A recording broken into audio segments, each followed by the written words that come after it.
ನಮಸ್ತೆ ಎಲ್ಲರಿಗೂ.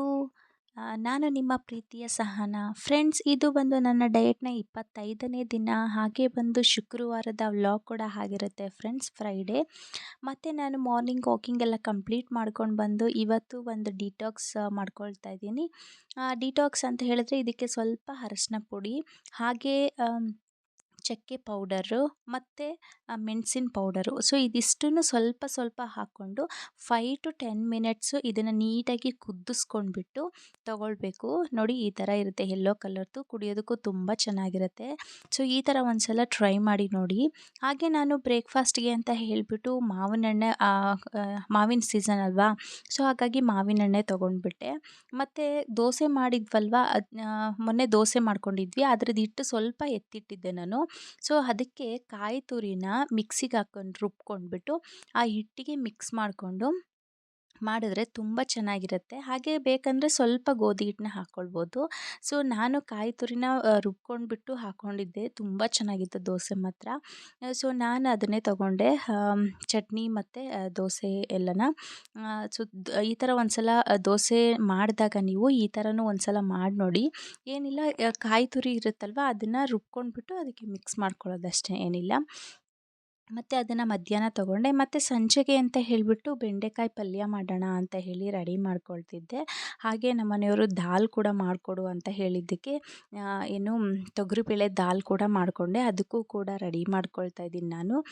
ಬೆಂಡೆಕಾಯಿ ತೊಳ್ಕೊಳ್ಳೋವಾಗ ಸ್ವಲ್ಪ ಅರಶಿನ ಪುಡಿ ಹಾಗೆ ಸ್ವಲ್ಪ ಉಪ್ಪನ್ನು ಹಾಕಿಬಿಟ್ಟು ಒಂದು 5 ಮಿನಿಟ್ಸು ಹಾಗೆಯೇ ನೀರಲ್ಲಿ ಬಿಟ್ಬಿಡ್ತೀನಿ. ಅದಾದಮೇಲೆ ವಾಶ್ ಮಾಡ್ಕೊಳ್ತೀನಿ.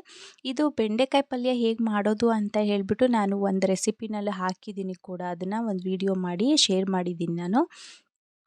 ಸೊ ತೋರಿಸ್ತೀನಿ ಇನ್ನೊಮ್ಮೆ. ಸೊ ಹಾಗೆ ತೊಗರಿಬೇಳೆ ಸಾಂಬಾರಿಗೂ ರೆಡಿ ಮಾಡ್ಕೊಳ್ತಾ ಇದ್ದೆ. ಏನಿಲ್ಲ, ಈಗ ಕುಕ್ಕರ್ಗೆ ತೊಗರಿಬೇಳೆ ಸ್ವಲ್ಪ, ಹಾಗೆ ಮಸೂರ್ ದಾಲು ಮತ್ತು ಮೂಂಗ್ ದಾಲು ಎರಡನ್ನೂ ಕೂಡ, ಹೆಸರುಬೇಳೆ ಮತ್ತು ಮಸೂರ್ ದಾಲ್ ಅಂತ ಹೇಳಿ ಬರುತ್ತೆ. ಸೊ ಅದು ಸ್ವಲ್ಪ ಈ ಥರ ಇರುತ್ತಲ್ವ, ಸೊ ಇದನ್ನು ಕೂಡ ಆರೆಂಜ್ ಕಲರ್ ಇರುತ್ತೆ, ಅದನ್ನು ಕೂಡ ಸ್ವಲ್ಪ ಹಾಕಿದ್ರೆ ತುಂಬ ಟೇಸ್ಟ್ ಚೆನ್ನಾಗಿರುತ್ತೆ. ಸೊ ಹಾಗಾಗಿ ನಾನು ದಾಲ್ ಮಾಡೋವಾಗ ಅವೆರಡನ್ನೂ ಕೂಡ ಸ್ವಲ್ಪ ಸ್ವಲ್ಪ ಅಂದರೆ ಒಂದು 3 ಸ್ಪೂನಷ್ಟು 4 ಸ್ಪೂನಷ್ಟು ಅದಕ್ಕೆ ಆ್ಯಡ್ ಮಾಡ್ಕೊಳ್ತೀನಿ. ಅದೆರಡನ್ನೂ ಮಿಕ್ಸ್ ಮಾಡಿ ಒಂದೆರಡು ಸಲ ವಾಶ್ ಮಾಡಿಬಿಟ್ಟು ಅದಕ್ಕೆ ಸೇರಿಸಿದ್ದೀನಿ. ಹಾಗೆ ಒಂದು 4-5 ಖಾರಕ್ಕೆ ಎಷ್ಟು ಬೇಕೋ ಅಷ್ಟು ಮೆಣಸಿನ್ಕಾಯಿ ಸೇರಿಸ್ಕೊಂಡಿದ್ದೀನಿ. ಹಾಗೆ ಒಂದೆರಡು ಟೊಮೊಟೊ ಹಣ್ಣನ್ನು ಹೆಚ್ಚಿಬಿಟ್ಟು ಅದರೊಳಗಡೆ ಹಾಕಿ ಅದಕ್ಕೆ ಸ್ವಲ್ಪ ಉಪ್ಪಾಕಿ ಹಾಗೆ ಒಂದು 2 ಸ್ಪೂನಷ್ಟು ಎಣ್ಣೆನ ಹಾಕಿ ಬೇಯೋದಕ್ಕಿಡೋದು. ಇಲ್ಲಿ ತೊಗರಿಬೇಳೆ ನಮ್ಮ ಮನೆಯಲ್ಲೇ ಬೆಳೆದಿರೋದ್ರಿಂದ ನಾನು ಅಂಗಡಿ ಬೇಳೆ ಹಾಕಿಲ್ಲ, ತೊಗರಿಬೇಳೆ ಮನೆಯದ್ದೇ ಹಾಕಿದ್ದೀನಿ. ಸ್ವಲ್ಪ ಬೇಯೋದು ಲೇಟ್ ಆಗುತ್ತೆ ಅಲ್ವಾ, ಹಾಗಾಗಿ ಒಂದು 7 to 8 ವಿಷಲ್ಸ್ ಅಂತೂ ಬೇಕೇ ಬೇಕು ಇದಕ್ಕೆ. ಅಂಗಡಿ ತೊಗರಿಬೇಳೆ ಆಯಿತು ಅಂದರೆ ಒಂದು 2-3 ವಿಷಲ್ಸ್ ಆದರೆ ಸಾಕು, ಚೆನ್ನಾಗಿ ಮಸ್ಕೊಂಡು ಹೋಗ್ಬಿಡುತ್ತೆ. ಬಟ್ ಇದು ಮನೆ ಬೇಳೆನೇ ಆಗಿರೋದ್ರಿಂದ ನಾನು 7 to 8 ವಿಷಲ್ಸ್ನ ಮಾಡ್ಕೊಳ್ತೀನಿ.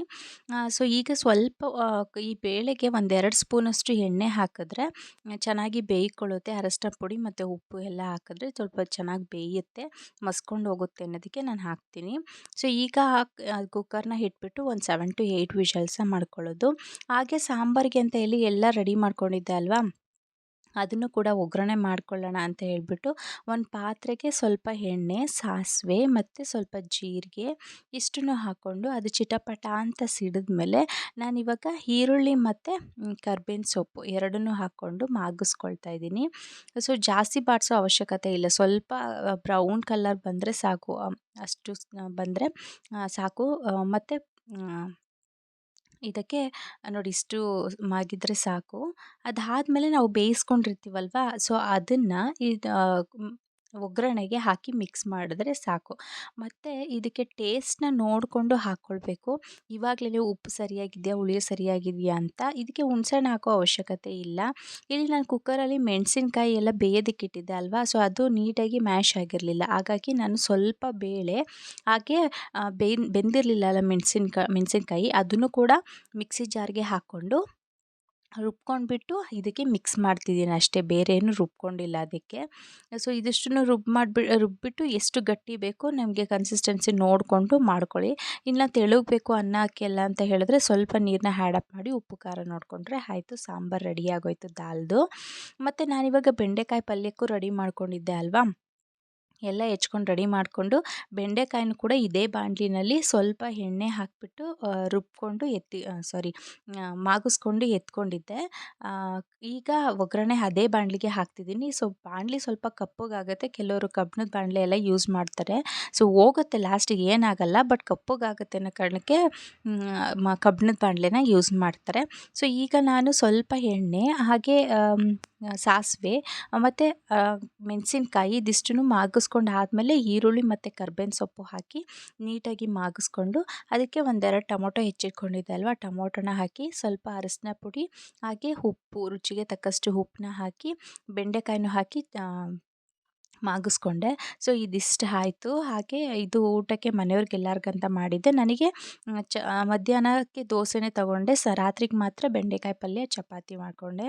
ಇವತ್ತು ನನ್ನ ಚಿನಿಮಾಗೆ ಒಂದು ವ್ಯಾಕ್ಸಿನೇಷನ್ ಇತ್ತು. ಅಂದರೆ ಅವಳಿಗೆ 9 ಮಂತ್ಸ್ ಕಂಪ್ಲೀಟ್ ಆದಮೇಲೆ ಒಂದು ವ್ಯಾಕ್ಸಿನ್ ಹಾಕ್ತಾರಲ್ವ, ಸೊ ಅದರದ್ದಿತ್ತು. ಲಾಸ್ಟ್ ಮಂತ್ ಕೊಡಿಸ್ಬೇಕಾಗಿತ್ತು, ಬಟ್ ಅವಳಿಗೆ ಇನ್ನೂ 5 ಡೇಸ್ ಇತ್ತು 9 ಮಂತ್ಸ್ ಕಂಪ್ಲೀಟ್ ಆಗೋದಕ್ಕೆ. ಹಾಗಾಗಿ ಇನ್ನೂ 9 ಮಂತ್ಸ್ ಕಂಪ್ಲೀಟ್ ಆಗಿಲ್ಲ ಅನ್ನೋ ಕಾರಣಕ್ಕೆ ಬೇಡ, ಆಮೇಲೆ ಲೇಟಾಗೆ ಕೊಡೋಣ ಅಂತ ಹೇಳಿದ್ರು, ಏನೂ ಪರವಾಗಿಲ್ಲ ಅಂತ. ಹಾಗಾಗಿ ನಾನು ನಮ್ಮ ಮನೆಯವರು ನಮ್ಮೂರಲ್ಲೇ ಇರೋ ಅಂಥ ಅಂಗನವಾಡಿಗೆ ಅಲ್ಲೇ ಬರ್ತಾರೆ ಸಿಸ್ಟರ್ಸ್ ಎಲ್ಲ ಕೊಡೋದಕ್ಕೆ. ನಾವು ಎಲ್ಲೂ ಕರ್ಕೊಂಡು ಹೋಗಂಗಿಲ್ಲ. ಊರಿಗೆ ಬಂದಿದ್ರಲ್ಲ ಆವಾಗ ಫೋನ್ ಮಾಡ್ತಾರೆ, ನಮಗೆ ಇಂಥ ದಿನ ಇರುತ್ತೆ ನಿಮಗೆ ಅಂತ ಹಿಂದಿನ ದಿನವೇ ಫೋನ್ ಮಾಡಿ ಹೇಳಿದರು. ಸೊ ಹಾಗಾಗಿ ಕೊಡಿಸೋಣ ಅಂತ ಹೇಳ್ಬಿಟ್ಟು ರೆಡಿ ಮಾಡಿಸ್ಕೊಂಡು ಸ್ನಾನ ಎಲ್ಲ ಆಗಿ ಮಲಗಿದ್ಲು. ಬಂದಿದ್ರಲ್ಲ ಅಂತ ಹೇಳಿ ಫೋನ್ ಮಾಡಿದ್ರಲ್ಲ, ಸೊ ಹಾಗಾಗಿ ಕರ್ಕೊಂಡು ಬಂದೆ. ಸೊ ಇದು ನಮ್ಮೂರ ಅಂಗನವಾಡಿ. ಇದು ತುಂಬ ಚೆನ್ನಾಗಿದೆ, ಈಗ ಹೊಸ್ದಾಗಿ ಮಾಡಿದರು. ಸೊ ಇದರಲ್ಲೂ ಏನೇನೋ ಬೋರ್ಡ್ಸ್ಗಳೆಲ್ಲ ಹಾಕಿದ್ದಾರೆ, ಇಲ್ಲಿ ನೋಡ್ತಿರ್ಬೋದು. ತುಂಬ ಚೆನ್ನಾಗಿ ಇಟ್ಕೊಂಡಿದ್ದಾರೆ. ಸೊ ಇದು ಅಡುಗೆ ಮನೆ ಅಲ್ಲಿಗೆ ಕೆಲವು ಮಕ್ಕಳನ್ನ ಕಳಿಸ್ತಾರೆ ಅಂಗನವಾಡಿಗೆ. ಅಂದರೆ ಕೆಲವು ಕೆಲ್ಸಕ್ಕೆ ಹೋಗುವಂಥವ್ರು ಅವರೆಲ್ಲ ಕಳಿಸ್ತಾರೆ. ಸೊ ಅವ್ರ ಜೊತೆಗೆ ಸ್ವಲ್ಪ ಹೊತ್ತು ಮಾತಾಡ್ತಿದ್ರು ನಮ್ಮ ಮನೆಯವರು. ಆಮೇಲೆ ನಮ್ಮ ಸರದಿ ಬಂತು ಇಂಜೆಕ್ಷನಿಂದು. ಪಾಪನ ಕರ್ಕೊಂಡೋದ್ರು.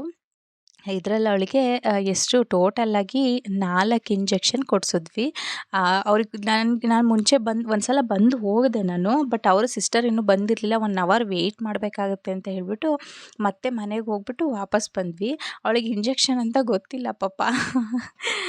ನಾನು ಯಾವಾಗಲೂ ಹಿಡ್ಕೊಂಡಿಲ್ಲ ಅವಳನ್ನ ಇಂಜೆಕ್ಷನ್ ಕೊಡಿಸ್ಬೇಕಾದ್ರೆ, ಏಕೆಂದರೆ ನನಗೆ ಇಂಜೆಕ್ಷನ್ ಅಂದರೆ ಭಯ ಅಲ್ವಾ. ಸೊ ಹಾಗಾಗಿ ನಾನು ಹಿಡ್ಕೊಂಡಿರಲಿಲ್ಲ. ಸಲ ಎಲ್ಲ ಅಮ್ಮ ಕರ್ಕೊಂಡೋಗಿ ಮಾಡಿಸ್ಕೊಂಡು ಬರೋರು, ನಾನು ಹೋಗ್ತಿರ್ಲಿಲ್ಲ. ಈ ಸಲ ನಮ್ಮ ಮನೆಯವರು ಇದ್ರಲ್ಲ, ಹಾಗಾಗಿ ನಾನು ಅವರು ಇಬ್ಬರು ಒಟ್ಟಿಗೆ ಬಂದ್ವಿ. ನಾನು ಹಿಡ್ಕೊಳ್ಳಲ್ಲ, ನಾನು ಬೇಕಿದ್ರೆ ವೀಡಿಯೋ ಮಾಡ್ತೀನಿ ಅಂತ ಹೇಳಿಬಿಟ್ಟು ಅವ್ರ ಕೈಲಿ ಕೊಟ್ಟೆ. ಅವರೇ ಇಂಜೆಕ್ಷನ್ ಮಾಡಿಸ್ತಿದ್ರು.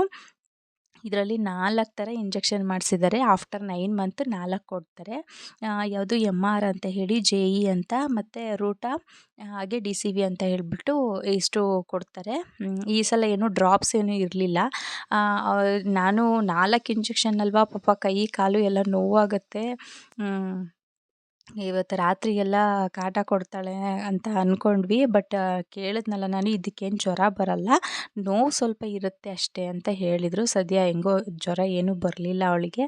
ಲಾಸ್ಟ್ ಟೈಮು 5 ಮಂತ್ಸಲ್ಲಿ ಕೊಡಿಸಿದ್ರಲ್ಲಿ ತುಂಬ ಅಂದರೆ ತುಂಬ ಜ್ವರ ಬಂತು. 2 ಡೇಸು ಸಫರ್ ಆಯಿತು ಪಾಪ, ರಾತ್ರಿ ಎಲ್ಲ ನಿದ್ದೆ ಮಾಡಲಿಲ್ಲ, ಹಾಗಾಯಿತು. ಅದೇ ಥರ ಈ ಸಲವೂ ಆಗುತ್ತೆ ಅಂತ ಅಂದ್ಕೊಂಡೆ. ಬಟ್ ಅವಳು ಹತ್ಬಿಟ್ರೆ ಒಂದೇ ಸಲ ಉಸಿರುಗಟ್ಬಿಡ್ತಾಳೆ, ಅದಕ್ಕೆ ಭಯ ಆಗುತ್ತೆ ಅಷ್ಟೇ, ಇನ್ನೇನಿಲ್ಲ. 4 ಇಂಜೆಕ್ಷನ್ನು ಒಟ್ಟೊಟ್ಟಿಗೆ ಕೊಡಿಸ್ಕೊಂಡು ಪಾಪ ಅವು ತಡ್ಕೋಬೇಕಲ್ವಾ, ಹಾಗಾಗಿ ಸ್ವಲ್ಪ ಭಯ ಆಗುತ್ತೆ. ನಾನಂತೂ ಇಂಜೆಕ್ಷನ್ ಕೊಡೋದು ನೋಡ್ತಾನೇ ಇರಲಿಲ್ಲ, ವೀಡಿಯೋ ಮಾತ್ರ ಮಾಡಿದೆ. ಪಾಪ ಎಷ್ಟು ನೋವಾಯಿತೋ ಏನೋ. ಅದಕ್ಕೆ ನೋವಾಗಿರೋದಕ್ಕೆ ಕಾಲಿಗೆ ತಣ್ಣೀರು ಬಟ್ಟೆ ಹಾಕಿ ಅಂತ ಹೇಳಿದರು. ಹಾಗಾಗಿ ತಣ್ಣೀರು ಬಟ್ಟೆನ ಹಾಕಿಬಿಟ್ಟು ಮೇಂಟೈನ್ ಮಾಡಿದ್ವಿ ಹೆಂಗೋ. ಏನೂ ಗೋಳಾಡಿಸ್ಲಿಲ್ಲ ಪಾಪ. ಅಲ್ಲಿಗೆ ಸ್ವಲ್ಪ ಹೊತ್ತಿಗೆ ರೆಡಿಯಾಗಿ ಹೋಗ್ಬಿಟ್ಲು. 4 ಇಂಜೆಕ್ಷನ್ ಆದಮೇಲೆ ನಾನು ಕರ್ಕೊಂಡೆ. ಕೊನೆಗೂ ಇಂಜೆಕ್ಷನ್ ಎಲ್ಲ ಮುಗಿಸ್ಕೊಂಡು ಸಮಾಧಾನ ಮಾಡಿಕೊಂಡು ಮನೆಗೆ ಕರ್ಕೊಂಡು ಬಂದ್ವಿ. ಸೊ ಇದಾಗಿತ್ತು ನನ್ನ ಫ್ರೈಡೇ ವ್ಲಾಗ್. ಐ ಹೋಪ್ ಎಲ್ಲರಿಗೂ ಇಷ್ಟ ಆಗಿದೆ ಅಂತ ಅಂದ್ಕೊಳ್ತೀನಿ. ಮತ್ತು ಸಂಜೆಗೆ ನನಗೆ ಚಪಾತಿ ಮತ್ತು ಬೆಂಡೆಕಾಯಿ ಪಲ್ಯನ ತಗೊಂಡೆ ನನ್ನ ಡಯಟ್ಗೆ. ಯಾರೆಲ್ಲ ನನ್ನ ಚಾನಲ್ಗೆ ಸಬ್ಸ್ಕ್ರೈಬ್ ಆಗಿಲ್ಲ, ದಯವಿಟ್ಟು ಸಬ್ಸ್ಕ್ರೈಬ್ ಆಗಿ, ಶೇರ್ ಮಾಡಿ, ಹಾಗೆ ಲೈಕ್ ಮಾಡಿ ಅಂತ ಹೇಳ್ತಾ ಈ ವಿಡಿಯೋನ ಇಲ್ಲಿಗೆ ಎಂಡ್ ಮಾಡ್ತಾಯಿದ್ದೀನಿ. Thank you.